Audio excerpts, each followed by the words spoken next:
Welcome to Heroes Rising, hosted by Sifu Rafael, a master instructor, public speaker, and the founder of Speaking Prowess.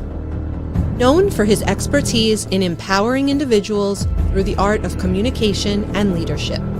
Alongside him is co-host Jose Escobar, an acclaimed personal development speaker, 18-time published author, and founder of 2 thriving businesses, including the Connected Leaders Academy. Together, they bring you dynamic conversations with world-class entrepreneurs, industry icons, and visionaries. Heroes Rising is your go-to source for wisdom, motivation, and unstoppable growth. Join us and discover the hero within you. Jennifer, thank you so much for being on Heroes Rising. How are you today? I'm doing very well. Thank you so much for having me. Yeah, so it happens that Jose is not going to be able to join us, and the other gentleman that was going to be on with us is not going to be able to join us. So you are my hero today. Look at that. Wow. Well, how fancy do I feel? Yeah, and we had your brother Philip not too long ago on. So we're doing the whole family deal, right? Maybe one time we have to have you both on. That would be cool. That would be wonderful. We would probably get a kick out of telling so many family stories that our cheeks would hurt from all the smiling and laughing. Yeah. So I love today's topic, the hidden keys to change. And then basically I see that as transformation. We all go through it. We'll become butterflies at one point, but we don't become one butterfly, we become many. So we have many cocoons that we get into. What are your thoughts on the hidden keys to change? I love that cocoon and butterfly analogy. Well, because I work with fascia. So fascia is the connective tissue that connects the whole body together. So when people say that the body is all connected, like fascia is the thing that makes that true. It intervenes with every fiber of every muscle. You can't function without it. Like the force of movement is transmitted through fascial engagement. And when fascia gets tight, it crystallizes. So it tightens, instead of having this fluidity like bread that you can knead, it has this dense, stuck, wet sand almost sensation. And so I find the cocoon analogy very interesting because I tell people that it's like onions. You know, it's just one layer at a time. It's wherever you're at today is the best that you can give, then that's the best that you can give. Okay. Like, let's just meet you where you're at that day and have little baby steps forward. We don't have to like peel open everything all at once. You know, it's very interesting. I'm glad that you brought up onions, because when you peel an onion, you don't cry, but when you cut it, you cry. Why is that? And we're not getting into that part, but I'm saying it depends on how you transform, right? When you peel the onion, you're getting deeper into the story, but when you cut it, you miss parts of it. The root. Yeah. Once you cut the root, that's when it starts to transmit all of those. We call them spicy eyes when I'm in the kitchen and cooking. Spicy eyes. Ah. Root people and we're teaching people how to cut onions, right? But because you brought up layers, and when we think about the hidden keys, right? We all have those keys. But like everybody else, have you seen my keys? Have you seen my keys? Where are my keys, right? How do you help people find the hidden keys for them to be able to get to their next level, get to where they need to be? Yeah. I would say it's asking a lot of questions, because it's not my job to fix people. I can't do that. That's not my responsibility, and it's not mine to carry. I want no part of that, but I can give tools. I can share wisdom that my parents shared with us. I can give personal anecdotes of how, this is how this generally turns out, or you could do what God says and, just kind of see how that turns out. I mean, that's an option. So like, it's a lot of, I can't hold your hand. I'm not your mommy. I won't even do that for my kids. They are expected to have a certain level of care and thought for each other. And when they don't, like, I know that you are a caring and you're a loving brother. Like, let's match your actions to your character, please. You're out of alignment. Fix that. Could you? Like, take a minute.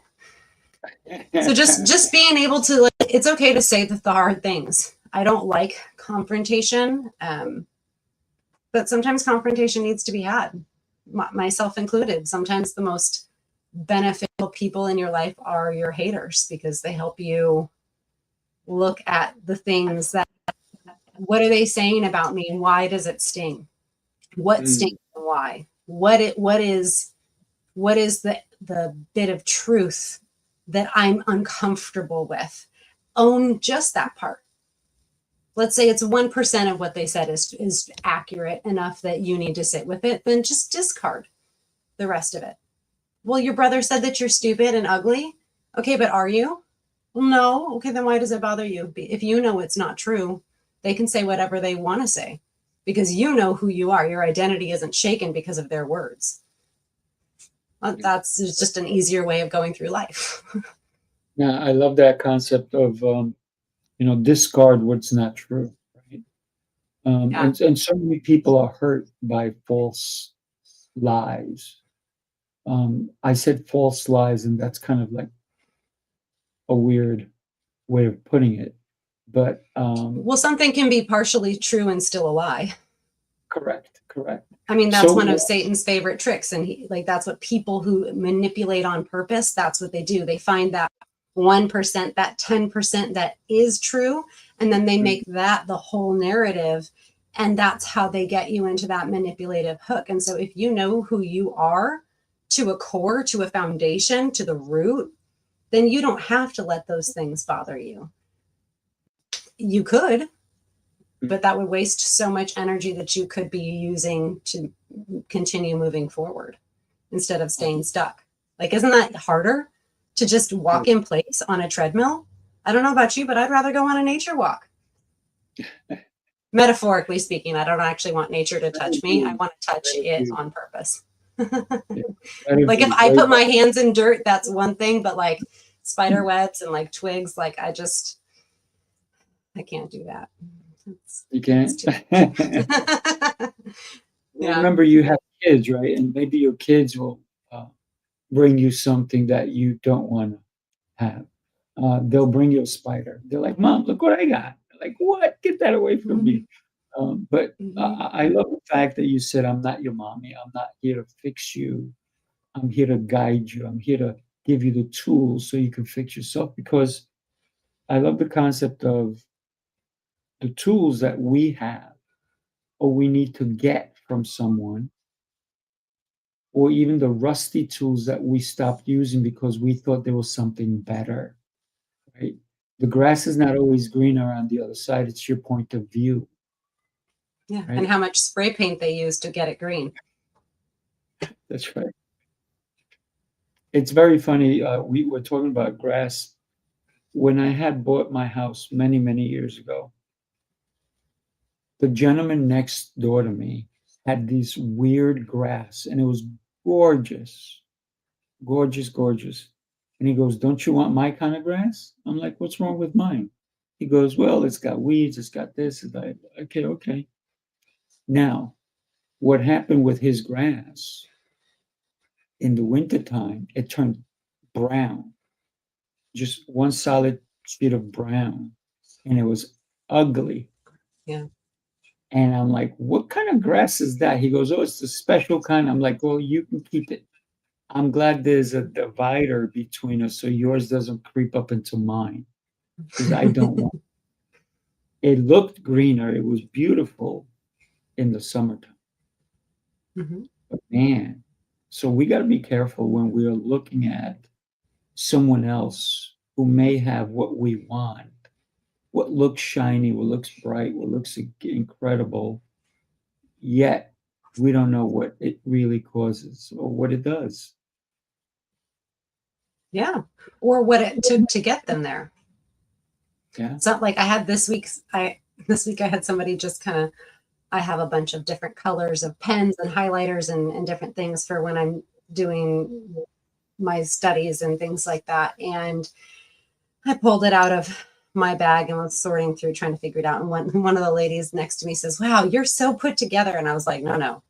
Just because I like colors doesn't mean that I'm put together. Just because I like vibrant things when I'm studying, it helps me remember, doesn't mean that I am a more organized person. It just means I like bright things. So false humility or like taking a compliment that's not accurate, I think is unhelpful to the other person who is willing to live in that place of thinking that their perception is true. Like if somebody says something that's not true, I like to be able to say, hey, no, like that's not, my husband and I yesterday just celebrated 16 years of marriage, and we actually went and watched the USA game at a local just restaurant, and it was sad at the end. But people will, like, I can tell that there's some people who want to idolize our marriage and things, and I'm quick to tell them, like, no, like we have our struggles too. The difference is that we don't sit in the anger, because I won't let it. That's just not my nature. It's like, all right, let's not let the sun go down on this. And so there's difficulties and struggles that come with any person and any personality. It's just a matter of what's the hard that you're willing to fight for. I want to have a more communicative relationship rather than a less. So I'm willing to fight for the heart of the conversations that need to be had, rather than the heart of the dysfunctional relationship that happens if you don't. Walking in someone else's shoes is not always as comfortable as we think it is. Yeah. Right? Yeah.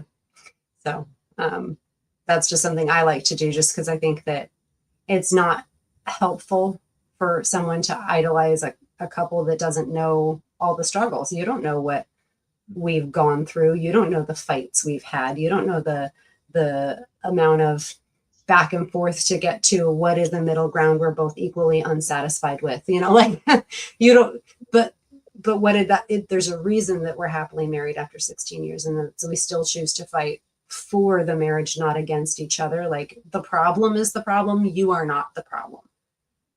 Like your behavior might be a problem. My behavior might be a problem, but the behavior is the problem, not the person. And being able to separate them and say that we're on a team, it has been invaluable. Yeah. Because every team sometimes loses, right? We don't win every game, right? So sometimes there's loss as part of it. As you mentioned with the USA, there's a loss sometimes, right? Yeah. So you and I met in Philadelphia, and I got to tell you, your brother kept saying, "Oh man, I'm waiting for my sister. I'm waiting for my sister."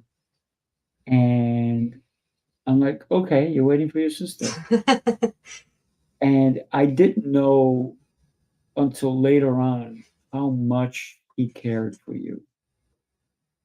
I'm going to tell you why, because he left early because your plane arrived late. And he said, I need to be there for my sister when she arrives. I was like, wow, that's beautiful. Because he could have said, I'll see you tomorrow. Right? But he says, I hadn't seen her in 2 years. I need to be there. And then the next day, we all hung out. We hung out. We went out to eat food and all this stuff. Then later on, he said, I'm going to call it an early night because I want to spend a couple of hours with my sister before she has to take a flight. And so I thought there was such tremendous love for you. And it was so genuine. I mean, he's like, you know what? I love you guys, but you don't matter as much as my sister. And that was beautiful. I got to tell you, that was really beautiful. And I don't know if you know that he did that, but I just thought I'd share it here with you live because he's such a tremendous human being as well. And so you and I met there, and when he kept saying, my sister, I didn't know how powerful of a person you were till we actually kind of had a little bit of a conversation. So thank you for being that person. Well, thank you. What a thoughtful thing to say. Not only you, but also my brother. And honestly, I went there to participate because I got to be with my brother. Like literally, he sent me the information. And I was like, I don't know that I'm going to be able to do that. I'm still nursing my youngest. And I mean, she's old enough now that like she'll be fine, but like, am I fine that she'll be fine? Because she's my youngest and God willing, she's my last. Yes. But honestly, that he was the highlight of going for me as well, because it had been 2 years and it was our mom's memorial the last time I saw him. And so there was a lot of emotions wrapped up in that as well. But, you know, he asked me, he says, come write a book with me. And I was like, well, when you say it like that, okay.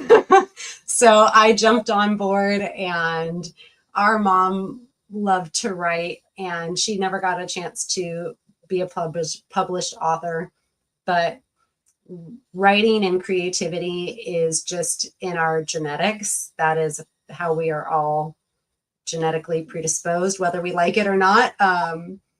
We're just a bunch of extroverts who like people and want to share my son used the phrase with me this last week, inherited wisdom. And that's what I'm going to call it now. To use the inherited wisdom from our parents to better our own lives and the lives of our own children. And it's just been a wonderful journey having the siblings and the parents that we had. It wasn't always perfect. In fact, it was really hard a lot of the time. We did not always like each other. Like there were definitely seasons of difficulty growing up. There's 4 of us, and I'm the youngest. Philip is the oldest. And then I have another brother and sister in the middle there. So we're all very strong personalities. We are all very bold people. We weren't afraid to tell you that I think that's stupid. Well, I think you're stupid. And we even in our fighting, mom never let it get very mean spirited. Like you could say what you needed to say, but we're not going to try to use our words to tear each other down. So I think there's something very magnetic about our family growing up that even as adults, the 4 of us like to spend time with each other. We like to talk to each other. It was a pleasure to get to spend that time with my brother and have that experience with him, and have him have that experience with me as well. It was really cool to be able to walk away and say, hey, Phil, you know, half of mom's kids are Guinness World Record holders. Yeah. And, you know, that was an honor to our mom and the desires that she kind of planted in our hearts of creative expression. Yeah, love it. So it wasn't just to write a book, it's to try to break a record, a world record. And, you know, I'm so blessed that I'm part of it with you. So we broke a record with the old record used to be 126, and we came in at 142, and we're both World Guinness Book Record holders, I guess, right? Yeah. It's something that nobody can take away, but I think the experience was also something that was really special, because when that room erupted. Yeah, they didn't plan that, but that just was what immediate party, immediate celebration. Yeah. Yeah, and that was the song that played, right? Celebration. Mm-hmm. Yep. It was perfect timing. The room really, it was kind of quiet. It was calm. And when the number came out, poof, pandemonium broke out in a good way. Nobody got hurt. Everything was great. Everybody was just so overjoyed with not only breaking a record, but being part of it. And I think some of the people who were there and they didn't sign up to be part of it, they just went for the event, because we had more than 142 people there. They were overjoyed themselves too. And they're like, oh man, I should have been in it. But guess what? Shoulda, coulda. But here's the thing. They were there to celebrate with us. And the energy was so contagious that even the people who were not in it had no choice but to celebrate. It was pretty cool. Yeah, even the Guinness World Record guy, like he seemed just so genuinely surprised by the like just electric energy and that was in the room not only before, but then once the party erupted, like his smile on his face was just as big as the smile on my face. And ironically, he looks, I swear it's a weird resemblance. He looks like what my oldest son is going to look like in 20 years. So I look at that picture and I'm like, it trips me out. Like I'm looking at a picture 20 years from now. So, but it was a really, just a wonderful experience. And the ability to say, you know, Guinness World Record holder, has been really fun. And I didn't know how fun it was going to be until I had it, partly because my kids are just over the moon. They're just as excited about it as I am because they love Guinness World Records, right? I mean, there's videos on YouTube. Oh yeah. They're like, Mom, do you think that in a year, like your event will be up on there? I'm like, I don't know. I don't make those decisions, but I don't know. But maybe I'll let you know if I find out. Yeah. So the ability to share it, even with the people who weren't there, who feel connected to me, who then feel connected to everyone else who was there. It's just a really cool way that we've all met one another. And it wasn't just a networking opportunity. It was really a connection opportunity. I was telling someone that it was the first time I was in a room with a large number of, excuse me, a large number of people. And I felt like, yeah, these are my people. I don't feel out of place here.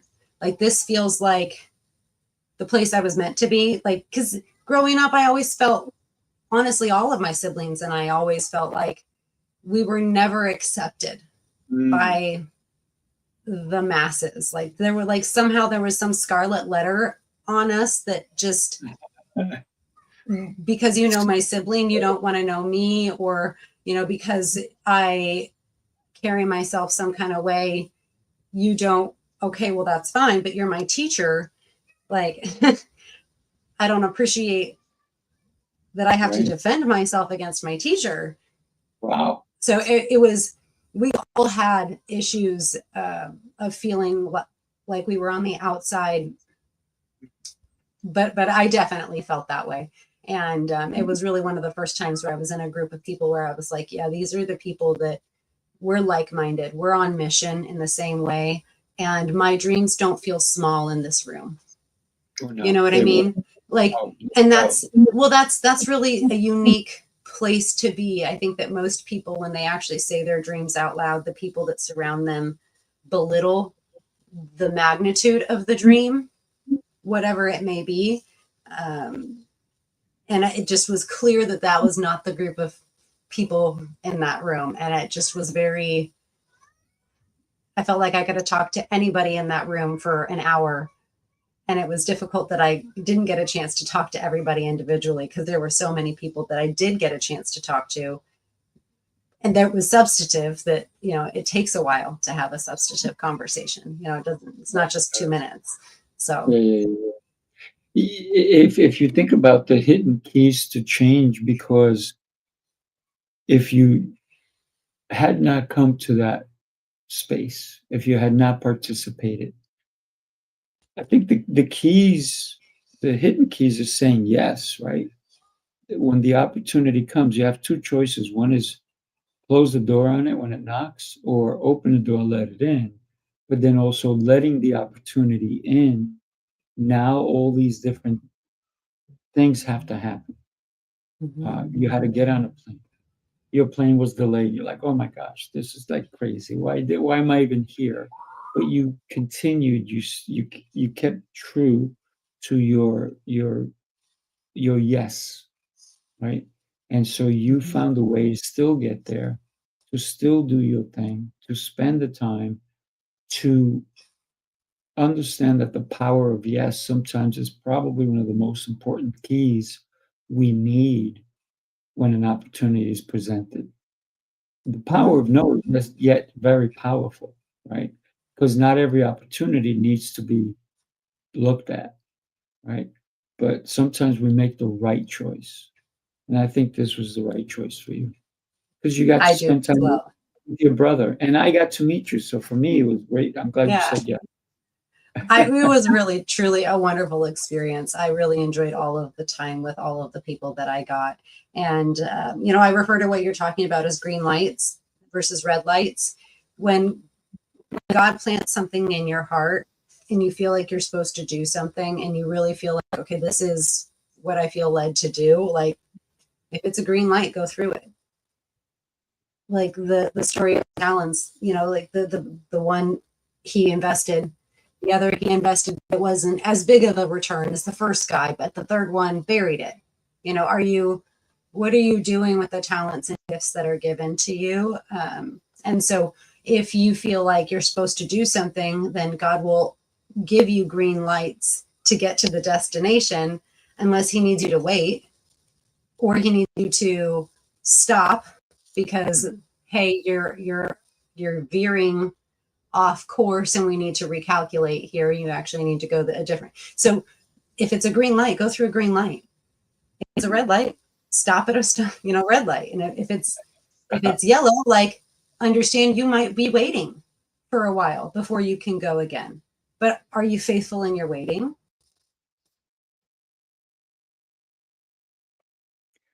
So we lost Jennifer.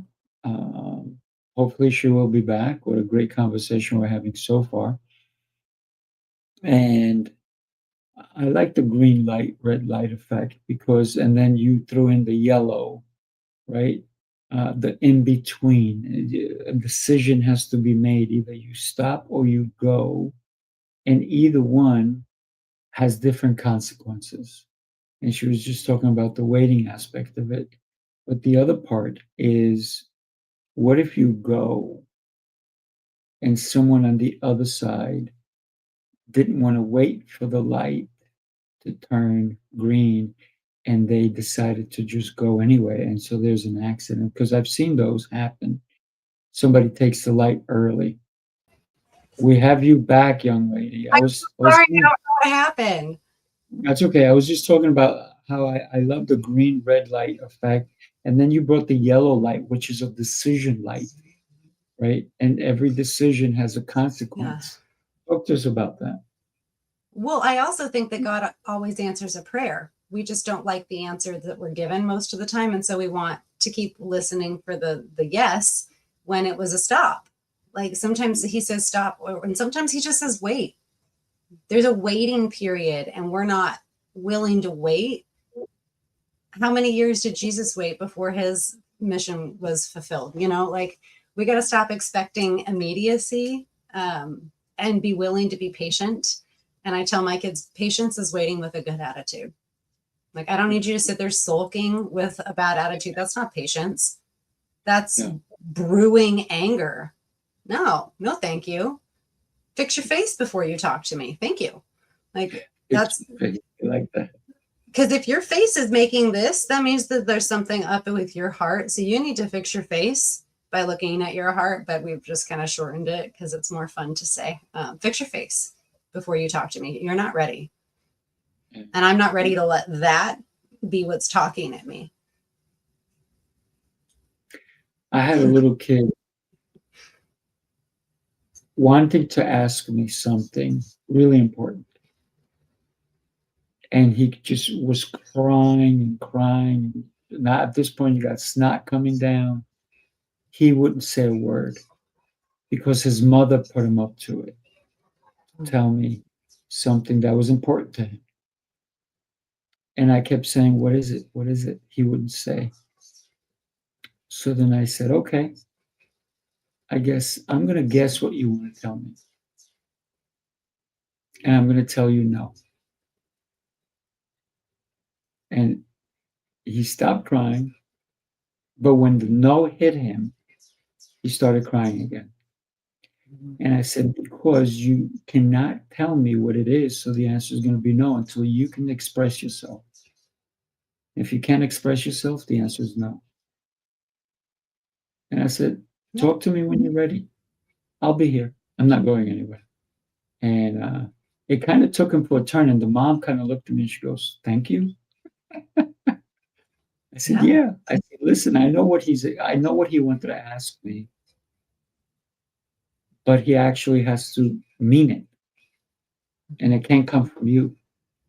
He has to learn the skill of speaking up for himself and knowing that what he has to say has value to the person Right. willing to listen. There's a perfect opportunity to teach a lifelong lesson that I chose not to speak up, and so I couldn't get what I wanted. Well, you have not because you ask not. It's the same of other people. One of my favorite things in the whole world to say is unsaid expectations are a recipe for unmet expectations. Like what is the recipe you're trying to cook? Do you want anger and bitterness to run your life, or do you want joy and peace? Notice I did not say happiness. I said peace. Joy and peace are not happiness. They're not the same thing. Happiness is an emotion that is fleeting. It's not a choice you make of a disposition of your personality. So what are the expectations you are having of people that you're not speaking to them? You're breeding bitterness because they can never achieve what you don't tell them to reach for. Yeah, absolutely. Yeah, and it's very interesting because I was not. His mother could have talked to me at that point and said, "This is what he wants." I would have said no still, because she knew what she's like. He wants to talk to you about this. I said, "Wait, let him say it." He couldn't say it, so he thought he could get away with his mother saying it. Like, not in my world. No. And if you want to be in my world, the answer is no until you can speak. Yeah. My kids are required to look at me when I'm speaking at them. That doesn't mean it has to be like, we're not in a staring contest, but like look in my general direction while I'm speaking at you so that I know I have your attention. Because at one point I might make you repeat back what I said because we believe in active listening in this house.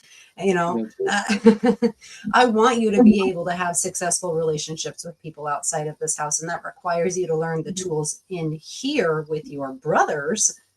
And that is why my siblings and I are so close, is because my mom did that same thing for us. It was like, you will learn these skills for life as a human to be successful.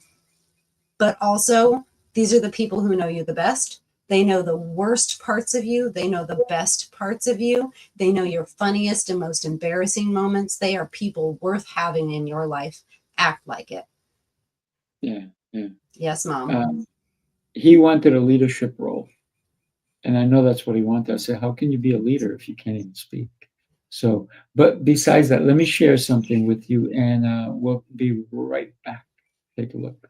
The city never sleeps, and neither do the dreamers who build its pulse. From every corner of the globe they come.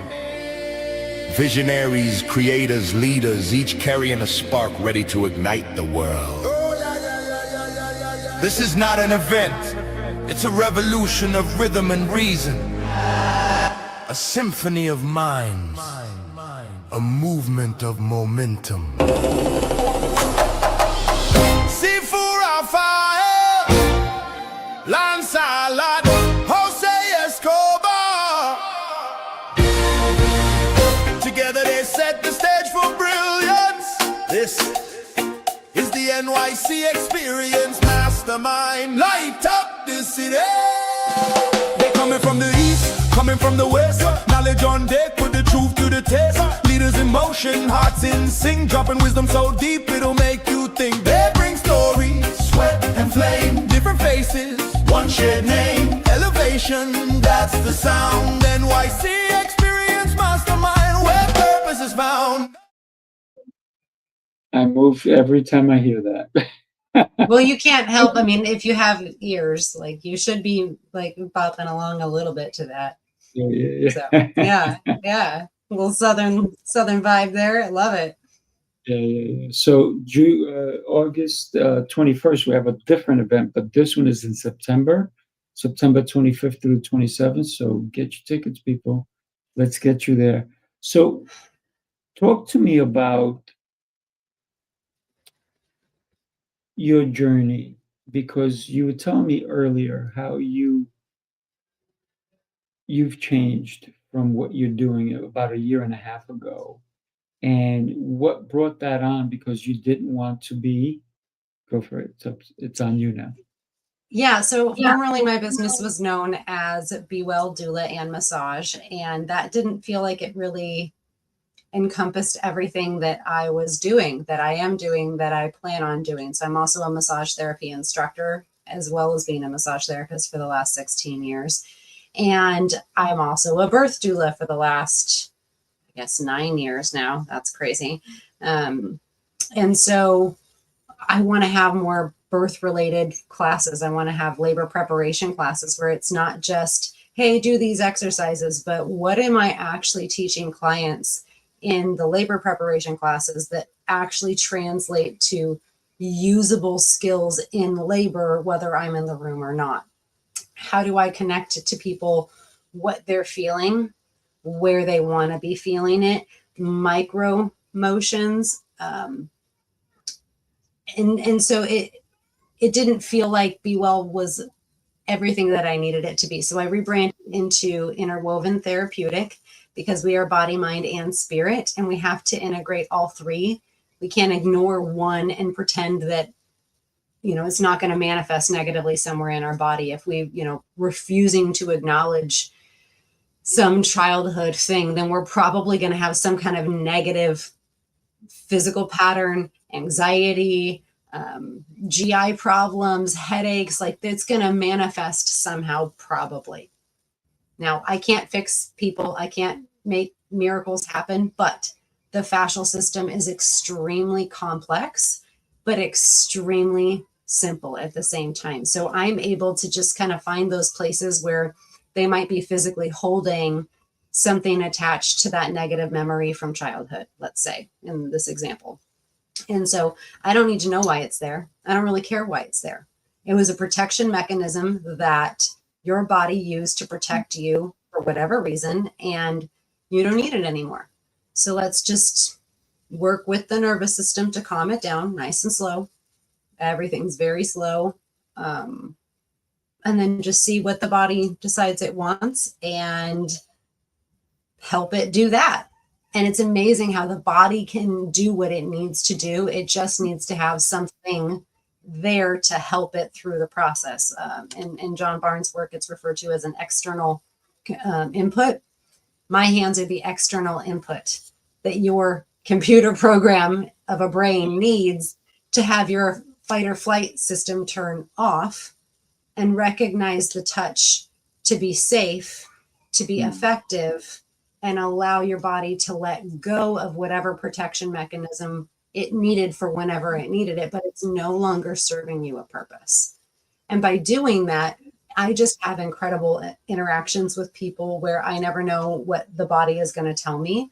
I never know where we're going to work. It's just like, okay, I feel like I'm hearing everything you're saying, and like I'm seeing this thing happening. Like, I just want to work in your torso. Okay. And then, okay, if that's cool. I didn't know that your body was going to react like that, but obviously this is why it told me to do this. So, I mean, I've been doing it so long, I can read what the body is saying to me without ever having to touch the body's communication network, the fascia. So you can tell by the way somebody's standing, even? Often, especially if I know the client and I can see how differently they're carrying themselves from one week to another. Like, I just had a client this week where she was saying that her low back was hurting her, and then she was feeling some tension in her shoulders. But really it was her low back and her knees that were bothering her the most. And I said, okay, I feel like I want to release your spine. Okay, let's do it. Like, there's a trust that I've built with my clients over time that when I see something, they want to lean into that because, well, if my body is saying it, it must be true. Like, it's not that I want to work your torso. It's like, I feel like your body is telling me I want to work your torso today. Let's see what we find there and go where it tells us to go. It's very fascinating to me. So you rebranded. Is it to give somebody a different idea of what you do? Or is it because you needed to do it for you? I think for both purposes, I think that it was more of, I didn't want to limit what I was saying I was doing or limit what I was saying I was capable of. I needed to be able to flap my own wings, metaphorically, that if I wanted to move into a speaking role, Interwoven still felt aligned with that, that the body work stuff that I'm doing still fit within that name. The speaking and teaching is still, like the author stuff. There's so many different things that I do that I needed a name that could kind of umbrella all of it. And really, when I thought of Interwoven, it is the body, mind, and spirit connection that I hope that, just because of my mere presence and hopefully personality, we can help those things feel less agitated in your functional life, and bring yourself to a more homeostasis place, that balanced position, where you're not lopsided in your body, but you're not lopsided in any of those other ways either.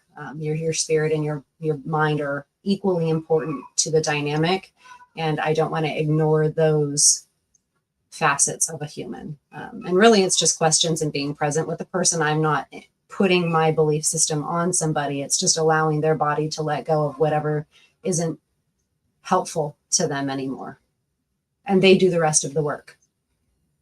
It's very interesting because even the topic itself, the hidden keys to change, are in the body, right? And the way you position your body, the way you're walking. It's very interesting because I'm constantly looking at people. I'm a very much people watcher, and one of the things I always look for alignment, right? Because in martial arts, that's important. And I worked with professional dancers and so forth, because they're like, oh my gosh, you understand lines so well, because they've come to me to do martial arts, and then I'm teaching them about, I'm like, wait a minute, this is the same.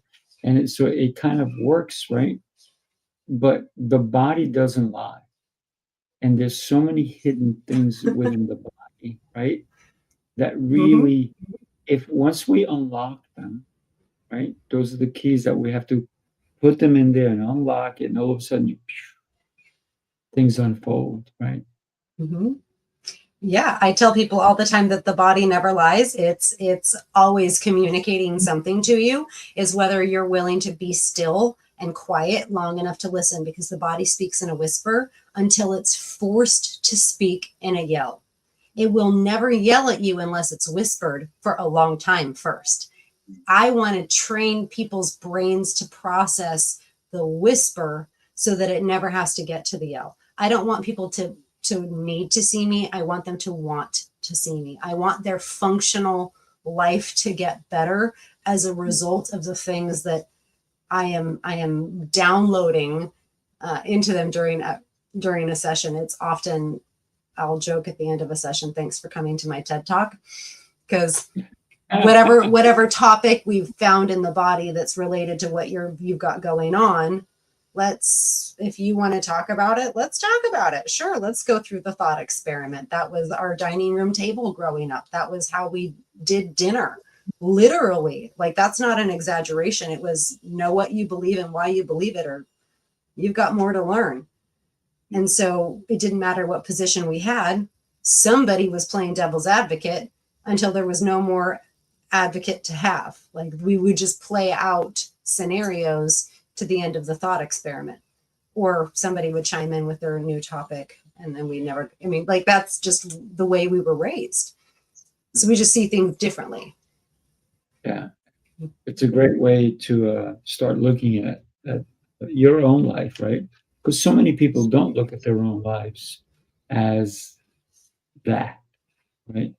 To even have a conversation with yourself about even things you're going through. Because a lot of people are going to put things on you. They're going to come over, they're going to put a sticker on you. And then here's another sticker. And then all of a sudden you're this whole thing, you have stickers all over you. And it's what people put their thoughts on. Every sticker that they clap on you or slap on you is their thought, not yours. Now you're carrying all this weight, right? Yep. So do you find a lot of times when people speak it out and they tell you their situation, all of a sudden their body opens up? Absolutely. There is so much power in speaking something. I have had women relive horrible traumatic experiences on the table in probably more detail than they've done with anyone else, because no one else has made them feel safe enough to relay that information and not judge them like that shame is theirs to carry. Yeah. Like that's, I mean, so many people, they don't want to say the thing out loud because then what are you going to think of me about something that happened that was out of my control? Or it was in my control and I'm ashamed of how I chose to deal with it. So the ability to have somebody to just talk to that's just a sounding board. I mean, I had somebody who was a wrong number call me and we talked on the phone for about an hour and a half because he was going through this massive moral dilemma and he wanted to do the thing that wasn't right. Like that's what he wanted, but he also knew it wasn't right. And so he needed just somebody to talk to. And literally I was the wrong number. And I sat with him until he was like, all right, well, I said, well, you know, the moral of that was, what are you willing to tolerate in your life and not tolerate? And he's like, well, at the end of this conversation, a lot less. I'm like, huzzah, you know, not because I want to like change his desires, but because if he is desiring to want better things for his life, that's something worth celebrating. It's not about getting my position or my opinion seen by everyone else. It's just, let's think about things deeper. What's the why underneath of your actions? Maybe those are not great whys. Maybe you have somebody speaking this into you that's making this thought fester. So then you're wanting the thing. Maybe if you removed the friend, the desire would go away. Like everything this kid told me, like the friend was the red flag. I was like, out of everybody, they're the one you need to remove from your life, in my opinion, in my humble opinion. That's very interesting that you took the time to speak to a stranger and pour into them. What makes you do such a thing? People were willing to pour into me. I had some really hard traumatic things happen to me when I was really, really little. And my parents were wonderful in the aftermath of all of those things and like making sure that the appropriate things were done immediately after, but then also making sure that I had the opportunity to seek counseling. And I was in counseling for a couple of times a week for a couple of years. When you go through really hard things that you shouldn't have to go through really young, and you have the chance to process it in a healthy way with a loving family where I didn't feel like there was shame put on me because of this thing. It was like we as a family were all processing the adjustment to the family because of what I had gone through. Not in a bad way, but in a, we're all a part of this family together and our teammate is going through something and that affects us all. So we can all talk about it as long as it's not unhelpful to the teammate who's struggling. You know what I mean? Like, and that was the atmosphere. And I've never actually worded it that way before, but we've been watching a lot of soccer. So probably why it's on my mind. So I just think that when that's the mindset that my family and I can go through literally anything and come out stronger on the other side. You can't change my mind because we've lived it. Right. And knowing that God was with me in the midst of that at such a young age, I can't separate out my character from my knowledge that God is who he says he is. He does what he says he's going to do. And he is in the midst of my pain with me. I've had a lot of sadness. I've had a lot of sorrow. I've had a lot of really hard things happen in life. But my nickname is still Sunshine. That someone else gave me, actually. I didn't give that to myself, just to clarify. But like, there's a reason that I have the joy of the Lord. It's because I choose to live firm in the knowledge that God is who he says he is. And his character is worthy of trust, even if I don't understand it. Because I feel like a little girl who's blindfolded, and there's a hill or there's a cliff off to my left, and I'm on a path with Jesus, and I'm just holding his hand blindfolded. Mm. And in the last month or so, I feel like he's like, we're at a jogging pace now. And I'm like, I still don't know where we're going. This is harder. Okay. I mean, I still trust you, but please don't let go of me, because I'm going to try real hard not to let go of you. And if I do, oh, you'll be there to pick me up when I stumble and fall. Okay. Okay. The Bible tells me that too. So I can just speak that over to myself over, and over and over. So. Yeah, that's beautiful that you do that. Let me share this video with you. Take a look. You followed the rules, tried the restrictions, counted the carbs, the steps, and the failures. You're not lazy, you're exhausted from doing it all without real change. What if the problem isn't you, but the plan? Sifu's Mind-Body Method is a 90-day transformation built on 7 unshakable pillars: mindset, movement, nutrition, hydration, fasting, journaling, and faith. This isn't another shortcut. It's your structure, your strength, your reset. You don't need harder, you need better. Ready to begin? Start today. That's it. Let's start. Let's get going. I love that. That is so on brand, because I'm like, yep, okay, yes, you need that, and then yep, then that's that's another one too. Like as it was going through the principles there, I agree with every single one of them. Yeah. It's just so important. Oh yeah, there's another one I didn't put on there, and the other one is the 8th pillar, which is sleep, which is also incredibly important. So how much of that are you getting, being that your youngest is young? Believe it or not, I intentionally structure my schedule pretty balanced, and it fluctuates as I need it to, but I only massage 3 days a week. I only take on 2 doula clients a month at a max. I haven't started teaching my classes yet, but I already have in mind of a rotation of, I won't be teaching all of them at the same time because I'm only teaching X number every X number of weeks. And so I try to be intentional about planning my work time so that the rest of the time is obligations of keeping the house in order and then being with my kids. When I'm not at work, I really try to be present with the kids as much as possible. So I do get a pretty good balance of those things. I have little tricks, like when I do grocery shopping, I try to avoid the aisles. I shop around the U. Yes. That's where all the fresh fruit, that's where all the fresh vegetables are. That's where all of the dairy is. That's where all the meat is. Everything else is just filler. And unless you specifically need something specific that's on your list already, avoid those aisles. That's all impulse buying. And it's so that's just a little trick that I do when I go to the grocery store. So that's, one of the ways that I keep up with our general food wellness. I've been getting into a lot more of herbal teas. So I have a homemade hydration blend so that it'll hydrate at a cellular level instead of just this, bulk tap water that doesn't actually hydrate us molecularly. So I've been geeking out quite a bit the last 3 years on a lot of books that I can't believe I'm reading in my spare time for fun.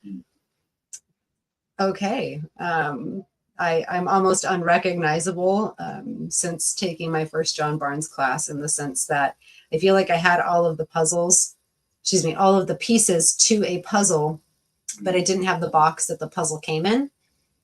And then I took my first John Barnes seminar class for pediatrics, but it was profound.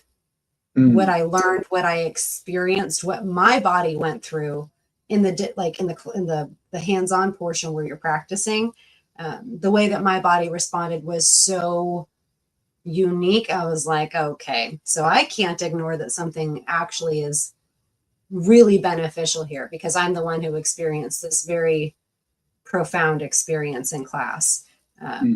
And then I came home reading biomechanics, quantum biomechanic books and the fourth phase of water and the mind-body connection and like all of these super sciencey things. And I'm like, ooh, wait, and it does what? And I mean, what? I mean, some of these things I had known, but it was this renewed desire for knowledge because it's just fun.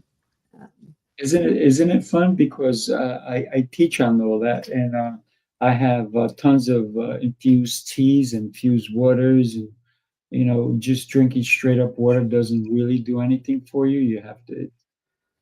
You create an electrolyte with pink Himalayan salt and apple cider vinegar, right? So, if you want to taste like a Gatorade, you throw a little bit of lemon in it. All of a sudden, people are like, "Oh my God, yes!" And That's it's Gatorade, not. yeah. It's not unhealthy. It's actually better for you than those sports drinks because the sport drinks, oh my goodness, what don't they put in there? Well, and for us, that's kind of the thing is how much can I, within my own actual bandwidth, sustainably do that's outside the conventional norm. Like I make my own laundry detergent. I haven't bought laundry detergent in over 10 years. Wow. Couldn't tell you exactly how long, never really make the same recipe exactly the same. It's like, I'm going to get these ingredients this time in this quantity and mix it up roughly, the ratio I want. But I've done it for years and I love it. I don't think, and then I walked into a laundromat recently and the smell of the detergent was so overpowering. It almost made me sick. I was like, oh, it's just chemicals.